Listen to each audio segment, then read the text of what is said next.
Hi there, welcome to Kneppy Invest, and welcome to September 28, 2024. Time for an answer and reply video.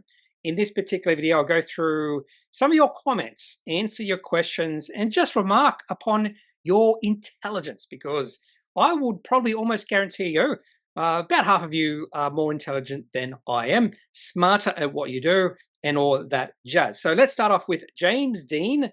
Died in 1955. Seems like he's not a fan, or she, not a fan of Wesfarmers, paying 35 times for Wesfarmers, which only grew at 1.5%. We are definitely in a bubble. Now, Wesfarmers spun off Coles back in 2018, if I remember correctly. And I do have to remind myself, whenever I have a look at some of the economic, or not economic, some of their financial numbers over the past 10 years, because 2018 was 6 years ago. So, for instance, if you have a look at their revenue growth over the past 10 years, it's actually negative. Earnings per share growth negative. And I'd suppose also their dividends. No, dividend has grown over the past 10 years. The whole reason it's negative is because they spun out Coles all those years ago. But if you look at the last 5 years, and we do have now 5 years after, or at least 5 years after they spun out Coles, Wesfarmers has grown their revenue at 9.62% per year. Over the last 3 years, 9.2%. Earnings per share has actually gone backwards, 14% over the last 5 years, positive 2.4% over the last 3 years. Dividends have grown at 2.15% over the last 5 years. And when I actually do look at that sort of lack of meaningful growth, significant growth, I sometimes do wonder, just like James Dean died in 1955, why people are paying a premium for this company. P/E ratio right now is 31.32. If you have a look at some of their other metrics, return on equity is nice at 27.11, return on invested capital at 12.1%. So they're pretty nice. And probably my only question would be the valuation. Would I be willing to pay Wesfarmers at these current prices? Probably not. Now, I'm not a shareholder of this company. In fact, I don't think I've ever been a shareholder of Wesfarmers. And I do know that there are quite a few people out there who do like this company. They like the very fact that this company is diversified. It's like a conglomerate. They have a lot of different divisions and sections, that sort of thing. And that is the attractive thing about this company. But personally, would I be willing to pay these sort of multiples? Probably not. And that's all I'm going to... Actually, no. Let's have a little chart for Wesfarmers. Now, on the flip side, would I buy shares in this company just based off technicals? And that's a different question. Would I consider this company a high-quality company? I would probably consider Wesfarmers a quasi-high-quality company. And if you do have a look at this daily chart, it actually does look pretty good over the past almost 2 years, 18 months. Share price has increased from $50 to $70. So we have seen a nice increase in share price. But it seems like one of the reasons why the share price has increased is because of multiple expansion. The market is willing to pay a little bit more premium for this company. Now, another thing I could do, and I could have done this, should have done this, is just have a look at the historical P/E ratio of this company, particularly over the last 5 years. What is the market willing to pay for this company? Are we at record levels in terms of just the P/E ratio? And for some reason, this is taking ages. So let's have a look at the P/E ratio of Wesfarmers over the past 5 years. Now, I'll just change this to 5 years. We'll go to 2019, if I can. There we go. And yeah, it's not excessively high. But in fact, back in, or just after the COVID-19 financial panic, the P/E ratio of this company did get as high as 34, but pulled all the way back down to, in fact, below 20 in 2022. Would I be willing to pay below 20? Maybe. For that sort of revenue and earnings per share growth, maybe not. But there is possibility that this company can grow at a little bit quicker rate over the next 5 to 10 years. Many questions when it comes to Wesfarmers. I think also when it comes to Wesfarmers, if you're buying this for the long term and you don't care about the chart, that sort of thing, you probably have to know their different divisions a little bit better than I do, because they have a chemical division, they have a pharmaceutical division, they also have a lithium division, they have a lithium project that they bought from, I think it was Kidman Resources back in 2015 or something like that. So they have many things going on, and having a knowledge of what they actually do, where they make their money, is probably a good thing when it comes to this company.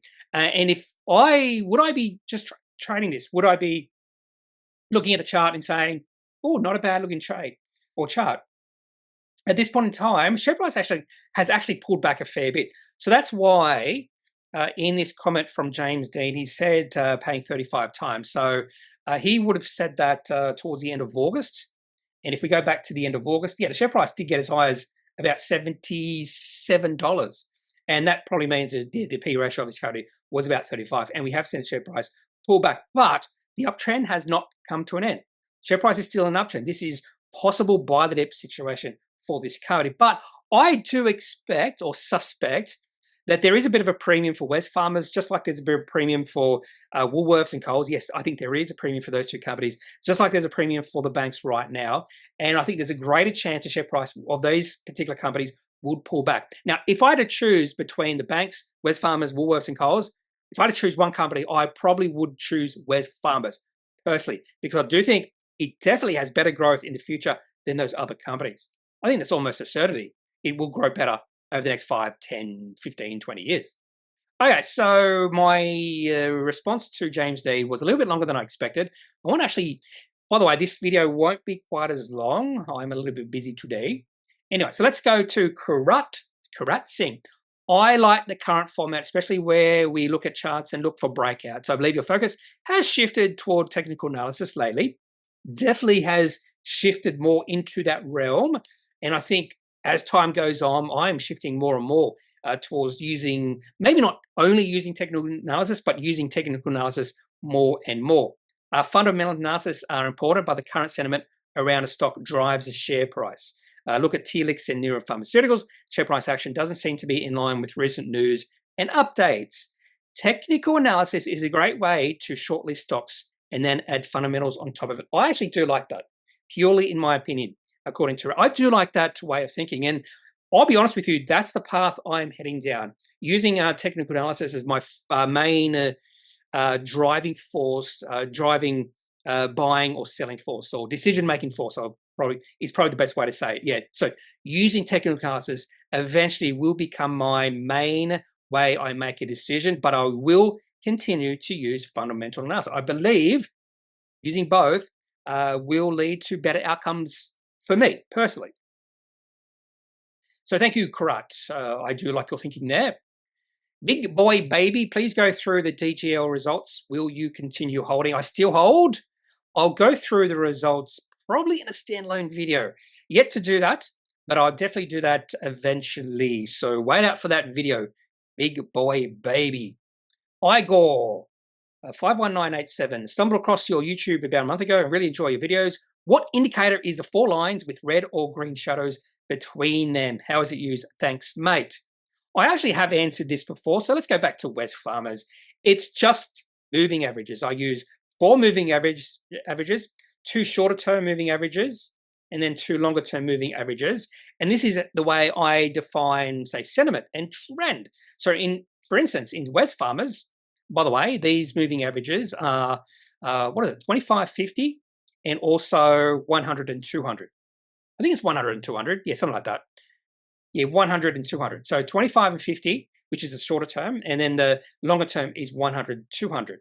So it's more like a short-term sentiment versus a long-term sentiment. So a lot of times you will see, for instance, in Wesfarmers, there's a little bit of a short-term negative sentiment, very short-term back in June, and it started to turn a little bit negative, but we have seen the sort of the longer-term sentiment come into play. So I would say that is support. These are the longer-term investors who have seen the share price dip back and think, oh, there's some good value in Wesfarmers right now. So that has added to a bit of support for Wesfarmers over the past few weeks because the share price has held up above about $69 or so. So that's all it is. And I just cut it in the area between 25 and 50 and between 100 and 200. If the trend is up, it's green. If the trend is down, it's red. And then what's another good company here? Well, for some reason, I'm on Media Entertainment. Let's have a look at Nine Entertainment Group. So it's pretty obvious right now that Nine Entertainment Group is in a long-term and short-term downtrend. That's without question. Now, the share price has popped up a little bit in the very short term. So you could actually change the moving averages to pick up on that, but I like to use a bit of I wouldn't call it medium term, medium moving averages, so 25, 50, but some people might use 6 and 15, that sort of thing. So you do pick up on those shorter term movements in the share price, but that's more of a short term trading, maybe even more day trading or very short term trading than I like to do. But if we go back through time, wasn't that long ago that if we look at this, 9 Group was in a nice uptrend. This was back in late 2020, early 2021. I have these little crosses that look at moving average crossovers. So at this point in time, in September 2020, we had one of those crossovers, and that was telling me, looks like the trend in the company is changing, the share price trend, and also there might be a shift in sentiment. And that particular trend continued for a while, but then we started to see a bit of weakness. The trend was under pressure towards the middle of 2021. And even though the longer term trend was still green, still in an uptrend, the share price was going sideways, and we started to see the shorter term moving average channel go between green and red. That is telling me the short term to medium term sentiment is sort of neutral. Short term, medium term trend is sideways. There's actually no trend. And I probably would not have been holding this company if I was trading 9 and 10. I probably would have sold out at some point. And then we had another crossover in May of 2022, and that was a negative one. And that was, without doubt, was a selling signal, unless you're shorting it. And then, yeah, in fact, the long-term trend in this company has been down ever since then. Share price has dropped from about $2.80 all the way down to $1.30. So that's how I use it. It's just me personally. I use it to determine trend and also sentiment in a company. And I also use that crossovers. It has worked pretty well for me in the past. Thank you, Igor. Okay, Forrest Hill says he likes or loves both the daily rundown and the standalone. What if you had a poll on which company to do a standalone video, say once a week or once a fortnight? What say you? In fact, Buying Long said his thoughts. Maybe the standalone video could be in sectors groupings to cover a few companies in depth and discuss those best-in-class comparative risks. Buying long, that's not a bad idea, actually. Some good ideas, and if anyone else has any other thoughts, leave those in this particular comment section of the video, and I'll look into it, see what I do. But I just like the ASX Daily Rundown videos because I can start recording on the moment, on spur of the moment, and I don't have to think about it after it. A lot of the standalone videos, I do have to prepare a little bit more, do have to do a little bit more research, that sort of thing. But the rundown videos, no research. It's quick, and they are more popular as well. Much more popular, in fact. 9-slide glide. Regarding IPD Group, the reason for the fall in gross margin is that their recent acquisition, CMI, has lower gross margins, which would make sense, I think. Yeah. Well, the very fact that when they acquire a company with lower gross margins, that should affect the overall company's gross margins. That definitely makes sense. I'm trying to think. CMI probably makes sense that has lower margins. That company itself, yeah. And then the core business, however, CMI also has lower operating costs as a percentage of revenue than the core business. Therefore, EBIT and net profit margins are up and expect to rise further in financial year 25. Thank you for that information, 9-slide glide. I love some of your comments because, again, you're probably smarter than I am, and some of the explanations, insight you give me, and also people who read your comments are absolutely great, fascinating, and I do learn a fair bit. Matisti Yibo, greetings, Kneppy. Something interesting going on with Star at the moment. You mentioned you recently bought. Yet, what are your thoughts on these events? Well, fairly late to the party. I've talked about Star Entertainment Group in my last two daily ASX Daily Rundown videos. So that would have been the 26th and 27th of September. I was a little bit concerned at one point. Now I am trading it, and I actually did buy some more shares because I do think the market is a little bit overreacting because I think the risk has actually decreased than it was before these announcements. So the question was in regards to their funding or their finances. I think that's been taken care of. The only concern I had is when they just mentioned that the deteriorating trading conditions have continued into the new financial year. So there is potential, there is more to fall in the share price, but I do think at this point in time, the market has oversold and is overreacting a little bit. So I did decide to buy more shares. Damn, this is the problem with being 4 weeks behind. Damn, Appen got destroyed. Risky trade. So if we go back to Appen, see what happened 4 weeks ago and what's happened since then. If you bought 4 weeks ago, you have not been destroyed. So let's have a look. Well, if you look at the daily chart going back to 2022, that's a horrible chart. And until now. So towards the end of August, share price had fallen a fair bit. In fact, it fell below $1. Now it's $1.97. So it's actually doubled since that remark from Doge.age drain. Yeah. But again, I just think Appen is a plaything for day traders right now. And they're loving it. I'd say they are loving it. Loving trading at Appen right now. There's no real fundamental reason why the Appen share price has gone on a massive run. No logical financial reason, anyway. Marianne Delernia 9180. Thanks, Michael. Your video strategy sounds good. Oh, thank you. I like that comment. Thank you. Rob Smith says, with regards to DGL, need to adjust operating cash flow for the lease repayments. IFRS lost its mind. I try to always do that because lease repayments, it always needs to be taken into account because it's in the investing activities part of the cash flow statement. Let's have a look at the DGL. And in my opinion, lease payments should be in the operating because it's a real operating cost. I'm not an accountant. I don't make these rules. There must be a logical reason for doing it. And I think there probably is. And let's have a look at DGL's preliminary final report, not their auditor report. So I'm pretty sure this is not audited, but the annual report is audited. Maybe I'm thinking of something else. Maybe I'm completely wrong with that. This is probably audited. In fact, we can tell if it's audited because there should be an audited part or audited section. In fact, do they have there's no, in the table of contents, there's no audited section. So maybe this isn't audited. Okay, so let's go to the cash flow. Actually, no, the financials. No, yeah, the cash flow statements. Okay, so for instance, DGL was operating cash flow positive 37.3 million and free cash flow positive by $8 million. That sounds pretty good. What? In their cash flow from financing activities, they have a repayment of lease liabilities, which was actually $18 million for the year. And that means if you actually do include that in the operating expenses, which I do like to do, the company was operating cash flow positive by $19 million. The company was actually free cash flow negative. And the reason I'd like to do that is because lease liabilities for many companies are a real cost. You have a look at a lot of retail companies. They're highly operating cash flow positive, but still burning through cash because of leases. This was a change made many years ago, I think, maybe 5 or 6 years ago with accounting standards. But anyway, what Rob Smith says is absolutely true.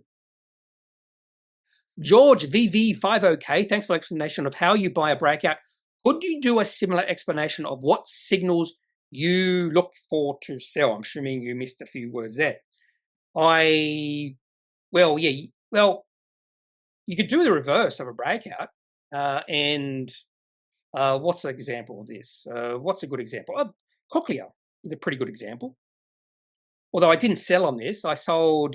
So I was trading Cochlear, and then beautiful uptrend. Share price started to go sideways. I was like, okay. Company's a little bit overvalued, I think. It looks like maybe the uptrend is coming to an end. So I decided to take some profits. And then all of a sudden, the share price dropped when they released results, sort of like the reverse breakout. So like results, high volume, and also share price at least a 3-month high, preferably a 6-month high. When this company released their financial results on the 15th of August, it was met pretty negatively. Share price dropped 7.33%. So we have financial results not regarded well by the market. Share price dove on a pretty high volume. Share price did not get to a 3-month low, however.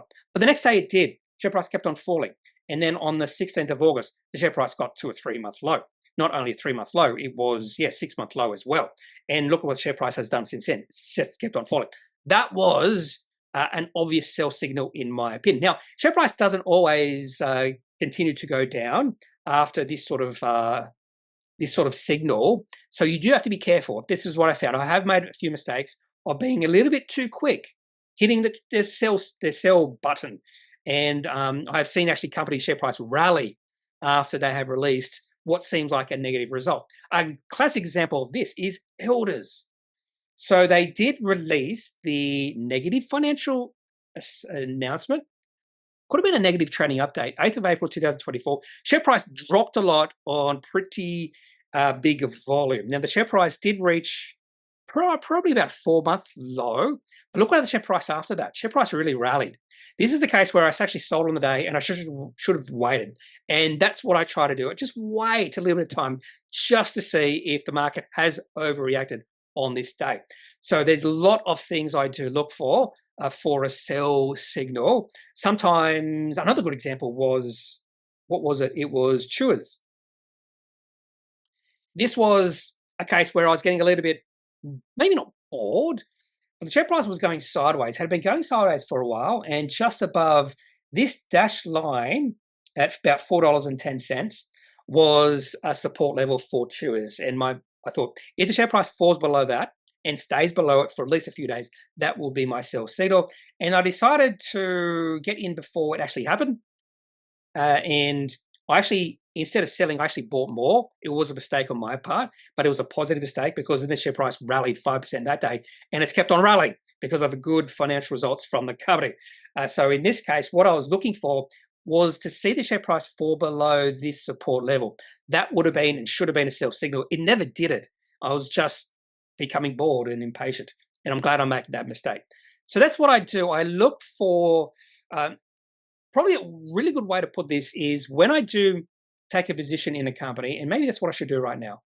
I'm going to show you some of the companies I am trading. Video technical. No, that's not the wrong one. That's the wrong one, sorry. No, I'm looking at my technical portfolio. For instance, let's look at for Life 360. What I've actually got with Life 360 is my sell point here at $16.50. So if the share price falls below that, I'm going to sell. I've also got an uptrend line, and if the share price falls below that, I'm going to sell. So that's my sell signal with Life 360. This question is this a high-quality company? If it's a high-quality company, I won't be trading it. Don't consider it a high-quality company. AGL, another one here. And what I've got here, instead of a solid blue line, I've just got these dashed lines. So I've made 2 trades with this one, bought at 9.18. Looked like the share price was moving into an uptrend, and then the company released a positive announcement on the 7th of May. So I bought more at 10 cents, $10. I wish I bought some at 10 cents. And look what happened. Share price didn't really do much for about 2 or 3 months. In fact, on the 26th of July, share price of AGL reached a low of $10.06. So very little happening with AGL over that period of time. But that's okay, because my sell signal was actually below $10 and it remained above that. And then the share price went on a really nice rally. Then I lifted my sell point to $11. The reason I put it at $11 is because the share price fell. You can see share price dropping, and then it rallied and bounced off at $11, and it's just kept on going. And then if I see another little significant drop in the share price, I might raise my sell point for AGL. So I am going to make a profit with AGL no matter what, because I bought at 9.18 and 10, and my sell point at this point in time is well above that level. In fact, well, maybe not well above. It's 10% higher than $10. So if everything goes right for AGL, I'll be holding this for as long as possible. But this is what I do for every single technical position I make. I look at the chart, and I figure out where will I sell in the worst case scenario. A recent acquisition I did make was AMP. So I bought $1.30, and my sell signal for this one is fairly easy. It's about $1.26. Now, if the share price, I don't put stop losses in, but if the share price falls below $1.26, it doesn't mean I'm necessarily going to sell straight away. I'm just going to wait, because a lot of times the share price will drop below and then rally again. And sometimes traders do this. They try to hit stop losses to get the share price to drop. So that is what I do for every single company. What about the next one? Ansell. So Ansell, there it is. I've got a line here. I've got a line. So my sell signal for Ansell is 28.50. So I bought at 25.68. on a potential breakout. The breakout, that wasn't really a breakout because the share price kept on oscillating below the breakout line.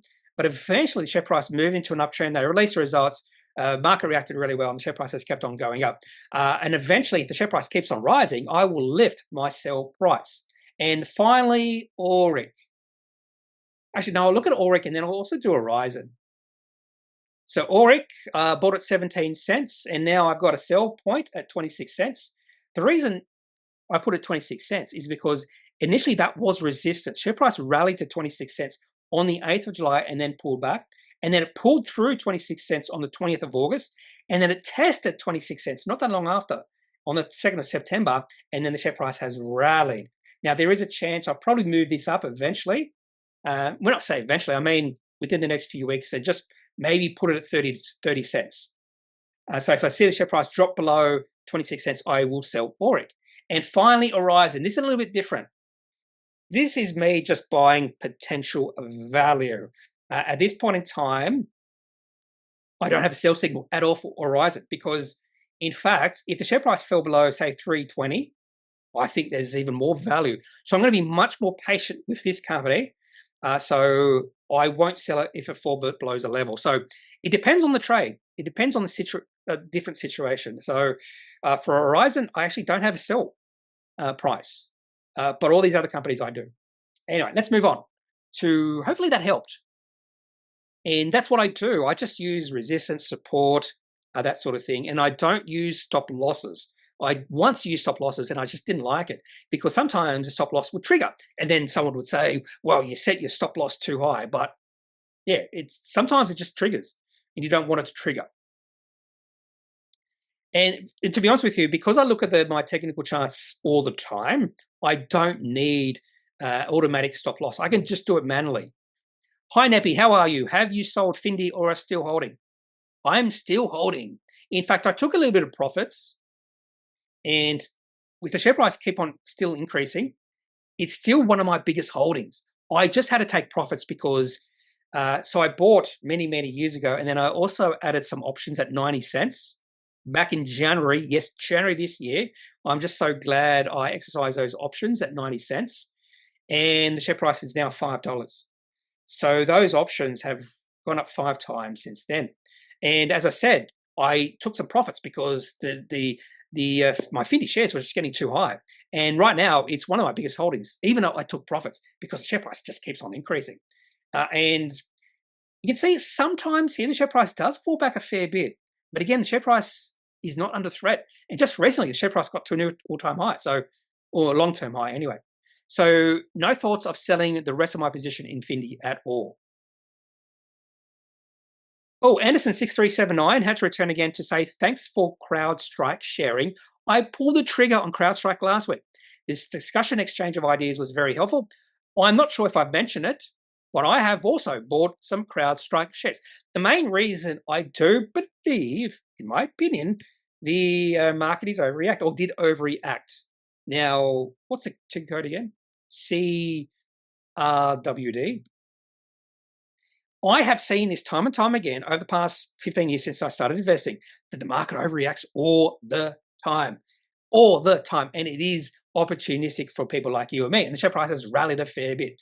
So I'm definitely in profit here with Crowdstrike because I bought it. I didn't buy at the low. It's very hard to buy the bottom. But in fact, that day on the 5th of August 2024 was an absolutely brilliant one-day candlestick. Share price only rose 1.91% on that day, but look at the one-day candlestick. It's a solid green one. That tells us a lot of buying on the day. Probably would have preferred higher volume, but the share price has continued to go higher after that.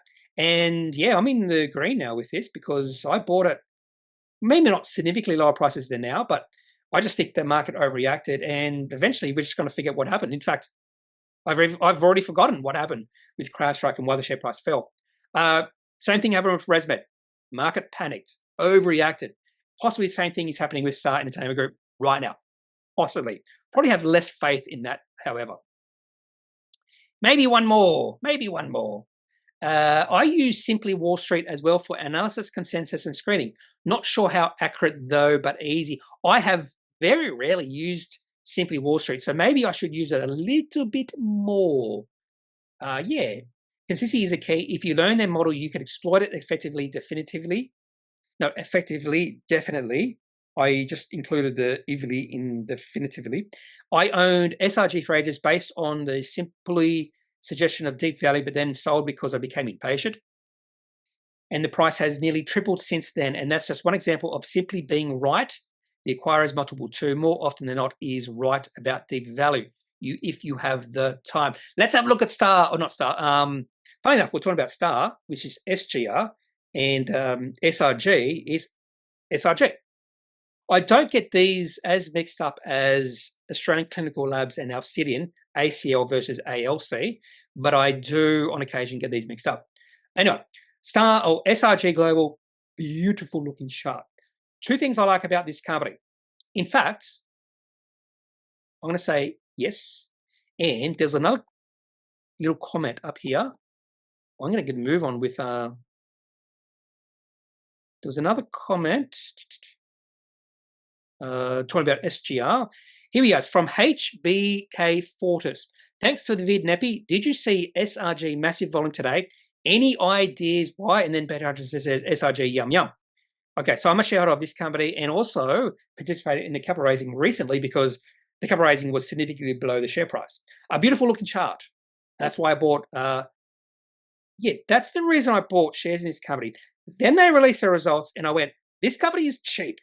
This company is, I think even at these levels is cheap. And then they make this acquisition and the feedback I have received about the company they're acquiring is really positive. That's why the market likes it.